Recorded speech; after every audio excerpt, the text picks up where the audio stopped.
For the first time in history, people and machinery are working together, realizing a dream. A uniting force that knows no geographical boundaries without regard to race, creed, or color. A new era where communication truly brings people together. This is the dawn of the net. Want to know how it works?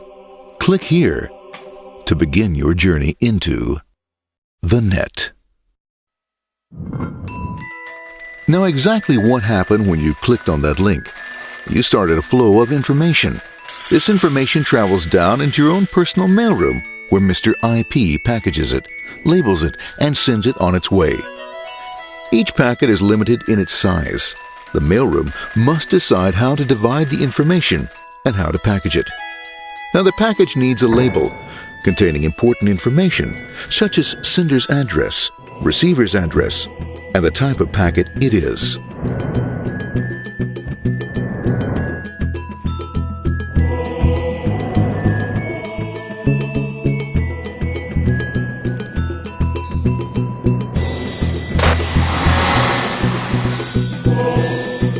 Because this particular packet is going out onto the internet, it also gets an address for the proxy server, which has a special function, as we'll see later.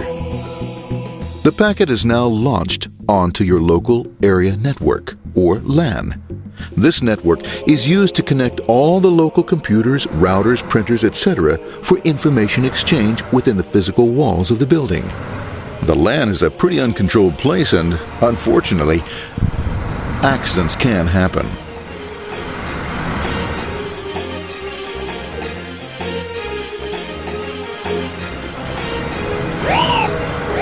The highway of the LAN is packed with all types of information. These are IP packets, Novell packets, AppleTalk packets. They're going against traffic, as usual. The local router reads the address and, if necessary, lifts the packet onto another network. The router, a symbol of control in a seemingly disorganized world. Whoops, sorry about that. Let's go with this one here, this one here. This one goes here, this one goes here. I don't like this one. Let's go with this one. Let's go here. A little one goes left. Let's go with this one here. Another channel here. Let's put that one here. Another one there. Let's put that one here. There he is, systematic, uncaring, methodical, conservative, and sometimes not quite up to speed. Sorry. But at least he is exact, for the most part. That one goes there. That one goes there. That one goes there. And this one goes there. Oh, another one goes there. That goes there. He's fine.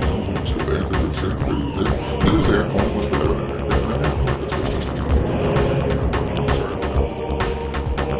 there. As the packets leave the router, they make their way into the corporate intranet and head for the router switch. A bit more efficient than the router switch plays fast and loose with IP packets, deftly routing them along their way. A digital pinball wizard, if you will. Here we go. Here comes another one. And it's another. Watch this, Mom. Here goes. Whoop, we're on the back. Hey, in there, in there, in there. Over the left, over the right, over the left, over the right. You got it. Here it comes. Right on. He shoots. He scores. It's going. Hey, wait. Here, watch out. Here comes another one. Oh, here we go. And it's gone. As packets arrive at their destination, they're picked up by the network interface, ready to be sent to the next level.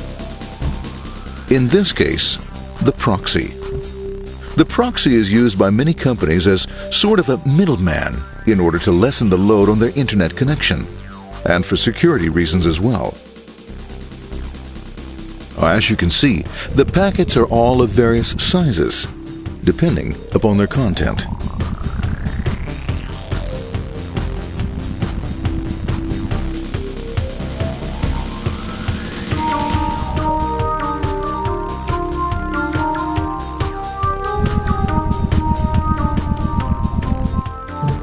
The proxy opens the packet and looks for the web address, or URL.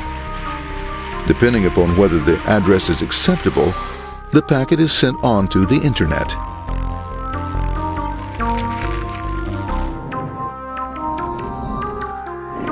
There are, however, some addresses which do not meet with the approval of the proxy, that is to say, corporate or management guidelines.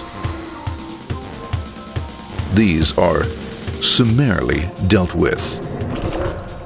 We'll have none of that. For those who make it, it's on the road again.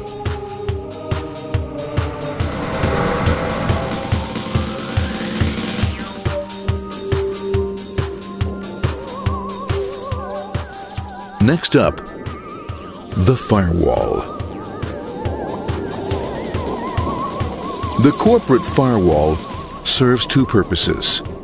It prevents some rather nasty things from the internet from coming into the intranet, and it can also prevent sensitive corporate information from being sent out onto the internet. Once through the firewall, a router picks up the packet and places it onto a much narrower road, or bandwidth, as we say. Obviously, the road is not broad enough to take them all. Now you might wonder what happens to all those packets which don't make it along the way. Well, when Mr. IP doesn't receive an acknowledgement that a packet has been received in due time, he simply sends a replacement packet. We are now ready to enter the world of the Internet. A spider web of interconnected networks which span our entire globe. Here, routers and switches establish links between networks. Now, the net is an entirely different environment than you'll find within the protected walls of your LAN. Out here, it's the Wild West. Plenty of space, plenty of opportunities, plenty of things to explore and places to go. Thanks to very little control and regulation, new ideas find fertile soil to push the envelope of their possibilities. But because of this freedom, certain dangers also lurk. You'll never know when you'll meet the dreaded ping of death. A special version of a normal request ping, which some idiot thought up to mess up unsuspecting hosts. The paths our packets take may be via satellite, telephone lines, wireless, or even transoceanic cable. They don't always take the fastest or shortest routes possible, but they will get there. Eventually. Maybe that's why it's sometimes called the worldwide wait. But when everything is working smoothly, you can circumvent the globe 5 times over at the drop of a hat. Literally. And all for the cost of a local call or less. Near the end of our destination, we'll find another firewall. Depending upon your perspective as a data packet, the firewall could be a bastion of security or a dreaded adversary. It all depends on which side you're on and what your intentions are. The firewall is designed to let in only those packets that meet its criteria. This firewall is operating on ports 80 and 25. All attempts to enter through other ports are closed for business.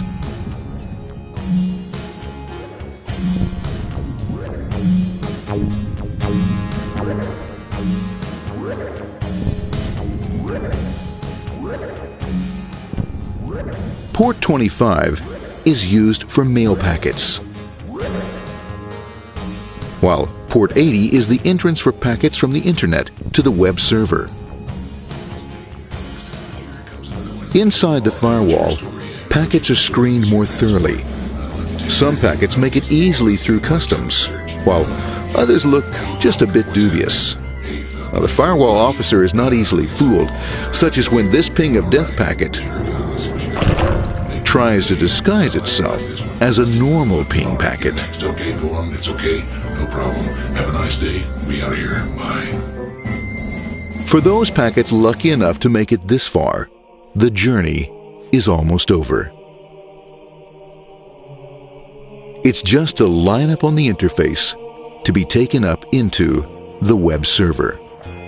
Nowadays, a web server can run on many things, from a mainframe to a webcam to the computer on your desk, or why not your refrigerator?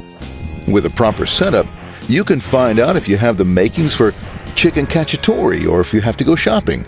Remember, this is the dawn of the net. Almost anything's possible. One by one, the packets are received, opened, and unpacked. The information they contain, that is, your request for information, is sent on to the web server application.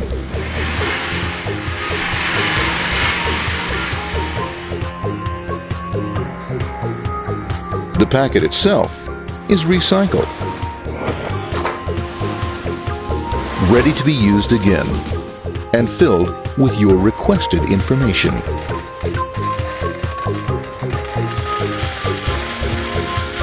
Addressed and sent out on its way back to you. Back past the firewall, routers, and on through to the internet. Back through your corporate firewall.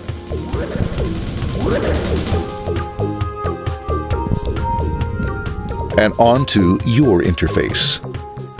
Ready to supply your web browser with the information you requested. That is, this film.